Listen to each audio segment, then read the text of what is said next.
What's up, everybody? Tyler back again, RC Drag Talk. Todd's doing his thing at the house, hanging out. He'll be back with us on race day. Oh man, this is about to topple over. Hang on, guys.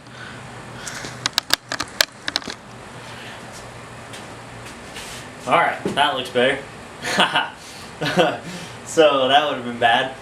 Alright, so today, guys, we're going to be going over my new build here. I did a OG Crow replica, and I'm going to be go over, who made the chassis for me, what parts were needed, what tires I'm going to be running on it, what motor I went with, my shock suspension setup, steering setup, all of it. I'm going to go over all of it, show you everything. Then we're going to talk about some tires and some paste and some traction compound for rubber tires. Different tire options. We're going to go over a few things like that. So let me get you zoomed in here on the car, and we'll go from there. Alright, guys, so first things first. This is the 69 muscle body from Parma. Yes, I know it's not the exact same thing as what the Crow is. It's the closest I could get, so I did my best rendition. My 3D exhaust pipes, or my exhaust pipes, are 3D printed from a guy, Daniel Porter. You can find him on Facebook, you can find him on Instagram, contact him. Real cool dude, very easy to work with. Rear wing, also from Daniel. And I got a couple other things for another project, but you guys will see that later on. Also from Daniel. And then my parachutes here, those are from my buddy Alex Tavares. You can also find him on Facebook. Go ahead and look him up. I'll have links to both these people in the description box below. Moving on right along from the parachutes, obviously right here sticking out in front of you is the wheelie bar. This is the new wheelie bar from Drag Race Concepts. You can contact Ken Loopy on Facebook or Instagram, or you can go straight to the website at dragraceconcepts.com and find this wheelie bar for your slash. It bolts right up to the RPM or Traxxas wheelie bar mount. They're both the same exact size, so it doesn't matter which one you have, contrary to popular belief. Other than that, moving along to the front of the car, I'm not quite done yet, but it will have all 4 headlights and both marker lights. This isn't the grill that comes on the car. I cut the grill out and glued in as close as I could get to replicating the Crow. I'll put in a picture here of what his car looked like at the time. And then like I said, so the body's just held on by magnets and a couple pieces of metal that are glued to the body. Moving right along, we'll go straight into the back. Magnetic body mounts. They're just the Proline body mounts with magnets glued straight to them with either shoe goo or like clear RTV silicone. And the magnets that I use is just these cheap ceramic magnets from Hobby Lobby. Picked them up super cheap, I think like $8 or something like that. Just glue them straight to this. One of the things you are going to need to do is put like a thin layer of shoe goo or tape or something in between the magnet and the piece of metal on the body, just so it's not a super strong grab. The magnets do have a pretty good grab on them. From there, stock shock towers, front and rear, plastic. Stock shocks, front and rear, plastic. These are taken apart and modified. The rear shocks, as you can see, they don't droop any more than that. They're internally limited. That's all the way down. What I do to achieve that is take the shock all apart and I stack 3 sections of little spacers in there, little pieces of fuel tube, until I achieve the amount that I want. As you can see, my suspension does still work. It's just limited to where it keeps the ride height where I want it. So if I could allow that shock to go out more, it would raise up the vehicle. And I don't want that, so I limit the travel internally. And then what I do is I run a couple of spacers out here on the outside to help give me more spring tension, forcing the tire down to the pavement to help give you better bite. Moving right along, it's a stock transmission case. It has all metal gears inside, and I do run an open diff with a racer's edge diff locking putty inside. So it's a little bit, it has a little bit of give, but not fully locked up and not fully open, to where, you know, it wants to just have one tire fire everywhere. It does fully engage both wheels, but there is a little bit of give. Right on after that, the chassis. Chassis came from my buddy Marcus Talamantes in Texas. You can find him on Facebook or Instagram. Again, I'll have links below to all these people. He goes as he races out there in Texas with the guys. Pretty well known.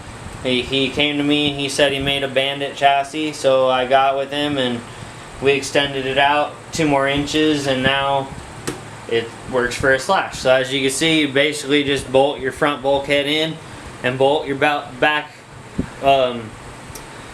bulkhead transmission case in, and the top plate bolts into your shock tower just like it would the factory chassis. The only thing that you need to do to make it work is a little bit of customness when it comes to the steering. So for the steering, I'm running a MKS DS 1210 standard car servo. You can pick these up fairly cheap. I think it costs like 35 bucks. Great servo. It's aluminum case, titanium gear.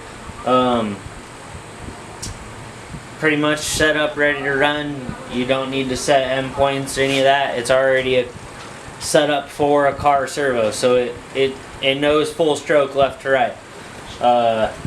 Very easy to work with. Great servo. Holds straight, real good, real nice and strong, and that's what you need for a drag car. You don't really need a whole lot of throw or fast. You just need it to hold straight and true, and when you steer, you need it to go back to straight and true every time. That's what's important about a servo on a drag car, and MKS will make that happen for you. So check out MKS if you're in the market for a new servo or just ready to try something new. Give them a shot. Who knows, maybe it'll be the best thing you've ever tried. Other than that, to power the car, we're running a Grotner X8E transmitter and receiver in the car. It has great range, great drivability. If you've ever had the chance to drive one, I encourage you to do so. Moving along from there, the speed controller in the car is a Castle Sidewinder 3. The motor is a 7700 kV. Yes, that might be a lot, but it's what I had laying around the house, so that's what I'm going to go with for now. If it ends up being too much, then I'll look into getting something after that.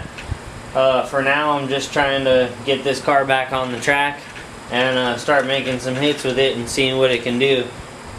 So, other than that, guys, my front suspension is also internally limited, and yeah, nothing else really to say or go over about the car. I had a couple of questions about suspension setup, but I think I covered them for you, Ryan. So let's move on to wheels and tires. In the rear, I'm running the 2.2 axial 8-hole beadlocks and Proline Prime 2.2 Stadium Truck rear tires. For the fronts, I just picked up the J Concepts, I think they're called StarTech wheels, and the Hottie front tires. The wheel package was a set of 4, so I actually have the rears here too. I'll be trying to set those up with a set of tires here shortly. The place that I got them from was just out of all their tires, so Must mean they're working pretty good if they sold out of them that fast. So I'm gonna go ahead and probably pick up a set of those to try out as well.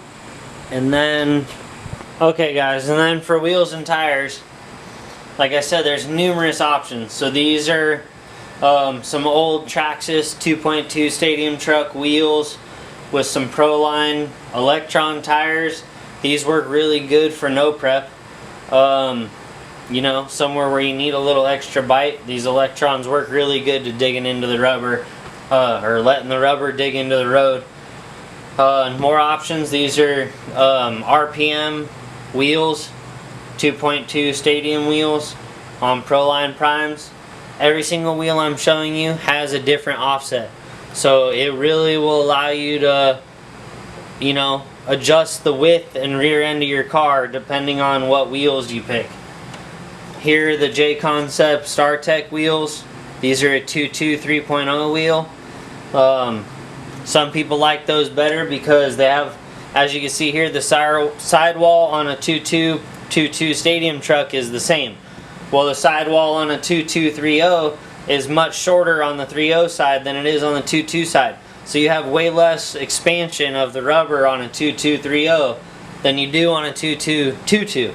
So it pretty much all depends on how your car is set up or how you're wanting it to react. These are 2.2 3.0 Martin Brothers aluminum wheels. If you're interested, contact them. I'll post links below to all these people. So go ahead and contact them. They'll get you set up with a nice set of aluminum wheels. Glue does stick. All you need is to pick up some of this AKA premium tire glue, and that will go ahead and get the tire to stick from the rubber to the aluminum. And then to get it off, you just soak them in some acetone. When these tires are done, you blow a hole in them or you think they're trashed, just fill up a bucket full of acetone, you know, big enough to soak the tire in. Throw the tire in the bucket of acetone. It'll eat the glue off. Put on some rubber gloves and just go ahead and work your rubber tire right back off of these wheels and clean them up, and then mount your new set and you're good to go. So everybody that said these ain't gonna work, they're aluminum, glue doesn't stick to that, y'all are wrong. It sticks just fine, and I have not broke them off yet. Made plenty of hits on VHT and no prep. So if you guys are interested and want to go this route, look them up. Another question I get and have gotten more and more frequently since I've been advertising for them is what type of traction tonic to use and in what conditions. So this is the Papa Willie's traction tonic. I was recommended it by Chris Vera. He races oval, dirt oval racing. He said to look into some of the traction compound they use for dirt oval. It works on hard packed clay. It'll most likely work on asphalt. So I did. I contacted Papa Willie's, told him what I was going to be doing. He's a really great dude. This isn't a sponsored ad. He has no idea I'm making this video. He has no idea I'm talking about his product. It was not sponsored. I paid full price for his product. It's a great product, and I'll pay full price again when I do go up to rebuy it. So what I've learned is he sells a 2-pack. You get this red bottle here and this orange bottle here. I don't remember his exact names for them, but they smell real nice and fruity and like chemicals. It's crazy, but holy shit does this stuff work good on rubber tires. So on the top I put a P, and this one an NP. That pretty much stands for helps with prep, helps with no prep conditions. Now guys, this isn't gonna all of a sudden make you go run the fastest time ever, or guaranteed to make you work. Now also, it can break parts. You could put this stuff on and go run on VHT, have your tires stick, break some axles. You gotta be prepared for that, knowing you're taking that risk when messing with extra traction. But it does work quite well. So basically what you want to do is, say we're out at the track, you got your set of, you know, Proline primes or your J-Concept hotties or whatever it is you want to prep up. So you just go ahead and open up the bottle right here. It's got a nice little cotton swab on it. It doesn't drip, see, no mess. Just nice on there. You're going to want to take this and rub it around. Ah! Now it drips, now that I say that. You're going to want to rub it around the tire real nice and even, you know, coat the whole tire. And then the longer you let it sit, the stickier it's gonna get. So if you're just looking for a little bit of bite, there you can see it's just, you know, nothing really. But the longer you let it sit, the stickier it's gonna make the tire. Basically what I mean is, say you're out at an RCDRO race or an MHRA race or even an IMDRA race, and you're running rubber tires and you're like, okay, I need more traction, shit's gonna get serious, I'm going against, I don't know, the fastest guy next round, I gotta win, right? So here you are in between rounds, you're back at your pit, you're trying to do everything you can do to pull a little bit of power out of your car to make sure you're faster than the other guy in the final round, right? So what you're gonna want to do is take some simple green and clean off your tire from the previous pass, all the VHT or whatever it is you guys are running on, soda water, or hell, even just dirt from a no prep hit. You're gonna want to take a rag, take some simple green, clean the tire real good, and then take your prep, whether it's for prep or no prep, your choice. That's what I found worked better, but hey, it might work better for you a different way. He does sell another kind for even looser conditions. So then you're going to take that, coat the tire. Now, you're going to want to wait at least 15 to 20 minutes, and then you'll get a real nice sticky tack on here. Then mount them up to your car, go make your hit. I don't suggest doing a burnout with it because it'll peel off all your sticky, but you can. What I suggest doing is pretty much just like what the foam tire guys do, is you're going to want to pull your car in and, you know, find the halfway point and roll in. So basically get a good little patch down in front of your tire to where when you make your hit, you're going to be spinning through your traction compound for the first half an inch extra, you know, to give you that sticky. That's what I found has worked best. Again, it's all up to you, trial and error. I've just been asked a few times, how do I use this stuff? How do I go about it? What does it do for me? So there you go, guys. That's what Papa Willie's does for me. That's how, I don't know, I can't really say it's helped me win, but I made it to the I made it all the way to the finals, and I took first loser last race at the MHRA race using this stuff on my rubber tires. I don't know if it helped me or hurt me, but I enjoyed it. It smells good, makes the track smell good. It's kind of like outdoor air freshener, so you can look at it that way. Other than that, guys, man, that's pretty much all I got. So like I said, if you're new here, be sure to comment, subscribe, like the video.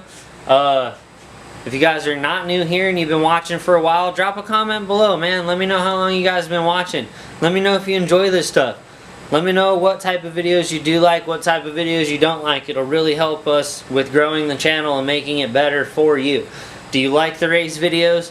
And when it comes to the race videos, do you like the unedited race videos? Or do you like the edited where it's just the hit and none of the talking, none of the, you know, between rounds, behind the scenes stuff? If there's a crash, no downtime, none of that. How do you want it to be? Do you want it to be raw, or do you want it to be all edited, short, sweet, to the point? Do you want me just to be doing build breakdowns? I'm going to leave it to you guys. You guys are the viewers. You guys are the reason I do this. So please leave me some feedback below in the comment section. I do read them, every single one. Let me know what you guys think. Should we keep doing this? What do you guys want to see? Thanks, guys. Have a good one.